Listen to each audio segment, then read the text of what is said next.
Communist party Madhya Pradesh की 6 लोकसभा सीटों पर चुनाव लड़ेगी। कम्युनिस्ट पार्टी भी लोकसभा चुनाव में अपने प्रत्याशियों को मैदान में उतारेगी। पार्टी मध्य प्रदेश की 6 सीटों समेत 19 राज्यों और 3 केंद्र शासित प्रदेशों के 151 संसदीय क्षेत्र में और आंध्र प्रदेश और उड़ीसा विधानसभा चुनाव में क्रमशः 5 और 28 सीटों पर चुनाव लड़ेगी। यह जानकारी पार्टी के प्रदेश सचिव कॉमरेड प्रताप सामल और राज्य सचिव मंडल सदस्य सुनील गोपाल ने पत्रकारों को दी। कॉमरेड सामल ने कहा है, हमारा उद्देश्य क्रांति द्वारा पूंजीवाद को उखाड़ फेंकना है और समाजवाद की स्थापना करना है। ग्वालियर से रचना अग्रवाल, गुना शिवपुरी से मनीष श्रीवास्तव, सागर से रामोतार शर्मा, जबलपुर से सचिन जैन, भोपाल से मुदित भटनागर और इंदौर से अजीत पवार चुनाव लड़ेंगे।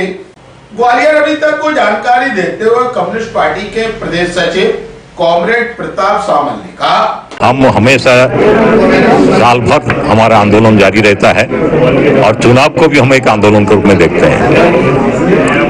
हम यहाँ 6 जगह में प्रत्याशी उतारे हैं मध्य प्रदेश में। पूरे देश भर में हमारे 151 सीट में हम लड़ रहे हैं और मध्य प्रदेश में 6 सीट पे हम लड़ रहे हैं। एक है ग्वालियर, जिसमें से ये कॉमरेड रचना अग्रवाल है, और गुना शिवपुरी से मनीष श्रीवास्तव है, और भोपाल से मुदित भटनागर है, सागर से रामोतार शर्मा है, और जबलपुर से सचिन जैन है, इंदौर से अजीत सिंह पवार है। क्या मुद्दे हैं आप लोगों के? हमारा यही मुद्दा है जो जनता के मुद्दे हैं। आज हमारे देश में और प्रदेश में आम जनता की हालत आप देख रहे हैं। गरीबी, भुखमरी, महंगाई, बेरोजगारी, ये हालत चरम पर है। हर रोज कई नौजवान खुदकुशी कर रहे हैं, किसान खुदकुशी कर रहे हैं। माने भूख से तड़पते हुए 92 बच्चे हमारे मध्य प्रदेश में ही जान इंडिया गठबंधन और एनडीए, ये दोनों ही हम समझते हैं ये पूंजीपतियों के गठबंधन है। जिसमें से कोई भी जीते ये पूंजीपतियों की सेवा करेंगे। लंबे समय तक कांग्रेस सत्ता में रही, बाद में बीजेपी सत्ता में आई। आप नीतियों में एक फर्क मुझे दिखा दीजिए। दोनों के नीतियों में कोई फर्क नहीं है। आर्थिक नीति, औद्योगिक नीति, शिक्षा नीति, कोई भी नीति का है। जो कांग्रेस लागू किए थे, बीजेपी उसको और आगे बढ़ाए हैं। इसलिए नीति वही है। ये दोनों पूंजीपतियों की पार्टी है। अगर देश में कुछ सुधार करना है, आम जनता की पार्टी को आगे लाना पड़ेगा, क्रांतिकारी पार्टी को आगे लाना पड़ेगा। हमारी पार्टी मार्क्सवाद लेनिनवाद कॉमरेड शिवदास को उसके चिंतन के आधार पर बनी हुई है।